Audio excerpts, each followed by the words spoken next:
Salut tout le monde! Bon allez, bienvenue dans ce nouvel épisode. Épisode consacré à quoi? À la pose des radiateurs. Donc comme tu as pu le voir, les peintures de la maison sont maintenant terminées. Le sol, lui, n'est pas encore fait.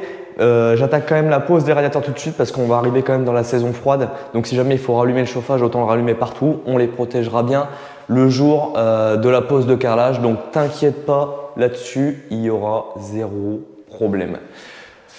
Maintenant, ils sont là. Donc nous, on va partir sur des radiateurs Akova. C'est vraiment ceux qui nous plaisaient le plus en termes d'esthétique, de chauffe, etc. et tout ce qui va bien. Donc c'est une bonne étape pour nous parce que ça va habiller les murs et ça c'est cool. Ça va commencer à donner vraiment un peu plus de vie à la pièce et ça c'est vraiment une bonne chose. Mais aujourd'hui, je ne suis pas tout seul. Et non, il y a un gars qui a fait un peu de kilomètres. Il vient de la Loire. Il est venu donner un petit coup de main là-dessus. Je pense que vous le connaissez. Il a aussi sa chaîne YouTube. Il est juste là. Il est où? Il est là. Donc, salut à tous. Clem de C'est Finition, vous le connaissez aussi sur Instagram. Donc, il a aussi son compte YouTube. Donc, je vous invite à aller le voir, ce qu'il fait, à vous abonner bien évidemment. Je vous en remercie d'avance. Voilà. La bise surtout. Donc, forcément, on a pris les meilleurs. Il n'y a que les meilleurs qui viennent travailler à la maison. Et je pense que ça va envoyer du lourd. Donc là, on va déballer un petit peu le matériel. On va commencer à voir un peu comment ça se pose, la fixation. On va regarder tout ça. Si on sent qu'il y a des petits points un peu techniques, on vous explique. Et sinon, ben, c'est parti. Go!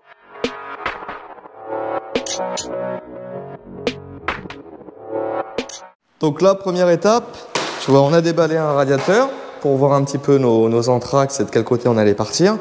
On a repéré l'arrivée et le départ parce que, oui, tu vois, dans la folie du truc, j'ai pas pensé à les noter dessus. Donc, tu vois, grosse bêtise, toi, pense-y si tu le fais. Donc, c'est bon, on l'a repéré en soufflant dedans. Donc, première chose qu'on va faire, c'est qu'on va préparer, hop, tout noter de départ et de retour avec de la filasse sur nos raccords. Sur les raccords, les arrivées et les retours ici. Et aussi sur les radiateurs. Comme ça, après, on n'aura plus qu'à les visser entre eux. Donc là, pour ça, je vais me servir donc de mété, retour et départ avec filasse, pâte à joint. On va en faire un ou deux ensemble et puis vous verrez, c'est plutôt assez simple. Donc là, hop, on est sur des raccords, tu vois, qui sont déjà en fait griffés. Donc là, tu n'as pas besoin de prendre une petite lame de scie à métaux pour les griffer et faire tenir ta filasse.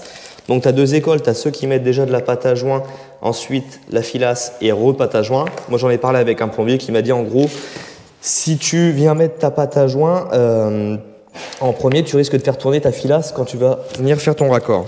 Donc ce qu'on fait dans un premier temps, moi je vais venir mettre ma filasse autour, ensuite je mets ma pâte à joint et on n'aura plus qu'à visser l'ensemble.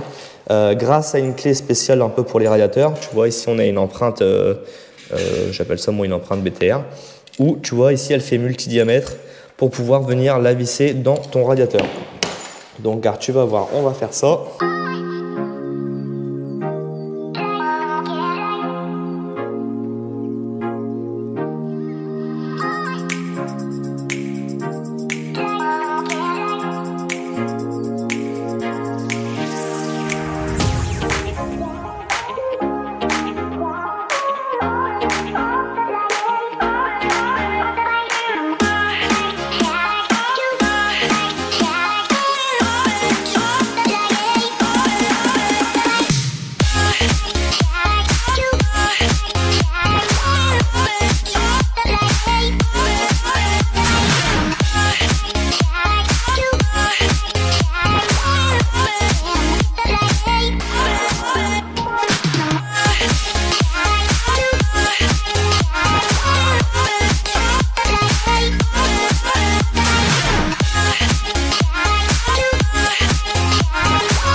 vois, ça y est, le départ est fixé avec le joint de filasse ici. Le retour, pareil. De même que sur le radiateur. Et comme ça, tu vois ici, là, on est sur des raccords, je ne sais plus comment on appelle ça, peut-être olive ou autre. Et en fait, l'étanchéité se fait là, naturellement. Il n'y a pas besoin de mettre de joint pour pouvoir le visser. Donc là, ça va être simple. On va prévoir nos fixations là-bas sur le radiateur. Et puis, on n'aura plus simplement qu'à venir les visser. Donc, on prépare ça. On va mettre le laser, mesurer, etc. Et on va avoir déjà un radiateur de posé. Mais tout ça grâce à Clem. Allez, c'est parti.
Et voilà, comme tu peux le voir, ça y est, l'installation des radiateurs est terminée.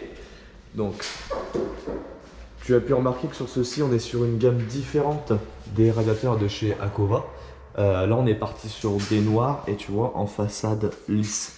Et sincèrement, c'est vraiment très beau. Donc, on en a mis un ici, donc dans le sas de la cuisine. Un, mais qui est maintenant derrière le meuble. Tu vois, pour l'instant, en attendant. Et sur les trois autres, donc les deux du salon et celui de l'entrée, on est parti sur une autre gamme. Je te remettrai le nom des gammes, je les ai plus en tête. Donc sur du blanc et pas complètement lisse. Tu vois, on a des petites stries ici qui rend plutôt bien sympa. Donc là, tu vois, on est parti sur des têtes thermostatiques plutôt classiques. Donc du blanc de chez Comap qui sont plutôt pas mal.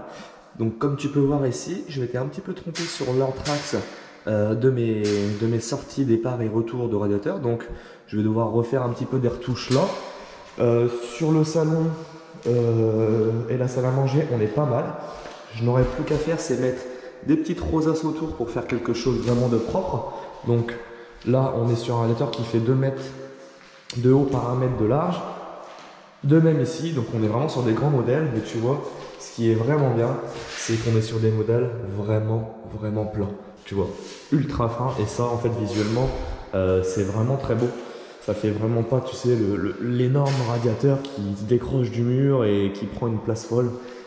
En tout, on doit être ici, tu vois, à mon doigt, on est en gros sur 5 cm du mur, 5 à 6 cm du mur, pas plus.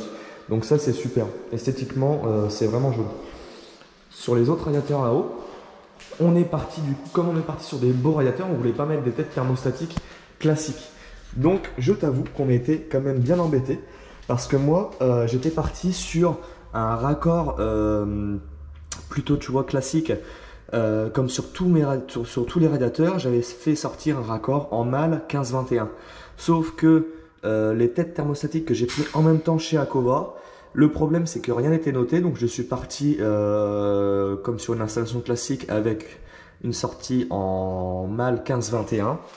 Mais le souci c'est qu'ici, tu vois, là j'ai réussi à placer ça. Ça a été compliqué de réussir à retirer le raccord et en mettre un autre parce que j'avais vraiment fait tout sortir pile poil comme il fallait. Sauf que comme là c'était différent, j'ai dû changer mon raccord. Donc là je suis parti sur un écrou libre avec un joint en 20-27. Donc écoute, là ça a plutôt été. Donc tu vois, pareil ici, ma rosace fera la finition, c'est pas un souci. Je referai peut-être un petit peu d'enduit pour être sûr au cas où. Mais là voilà, on est vraiment sur un kit de tête thermostatique de chez Akova qui est vraiment sympa. Ça va vraiment avec l'ensemble du radiateur. On ne voulait pas mettre de la tête thermostatique comment dire, basique. Mais sachant qu'en fait, je vais te montrer, ce sera plus parlant ici. Donc tu vois, ici on a vraiment galéré. Ah ouais, ça faut te montrer aussi quand ça va bien, mais quand ça va pas, faut te le montrer ici. Donc tu vois, ici il y a vraiment beaucoup de raccords à faire. Pourquoi? Parce qu'en fait, tu vois, ces kits là, à la base, sont prévus pour que tu puisses faire venir directement ton multicouche, ton PER, ton cuivre, peu importe, dans ton raccord. Eux, ils te donnent différents raccords qui rentrent dans le tuyau que tu vas mettre, donc peu importe la matière, ils te donnent tous les raccords différents avec des joints toriques et un petit joint à compression qui vient lui se serrer contre ton PER, ton multicouche ou ton cuivre au moment où tu serres ta bague ici. Donc là on a dû retirer le raccord que j'avais mis sans abîmer le multicouche parce qu'en fait là, si tu veux, ici là j'ai un coude directement. Donc si vraiment j'aurais voulu récupérer du multicouche, j'aurais été obligé d'ouvrir tout mon placo. Et là, comme tu sais que je viens de faire les peintures, j'avais vraiment pas envie de ça. Donc on a réussi on a galéré, mais Clem il a assuré.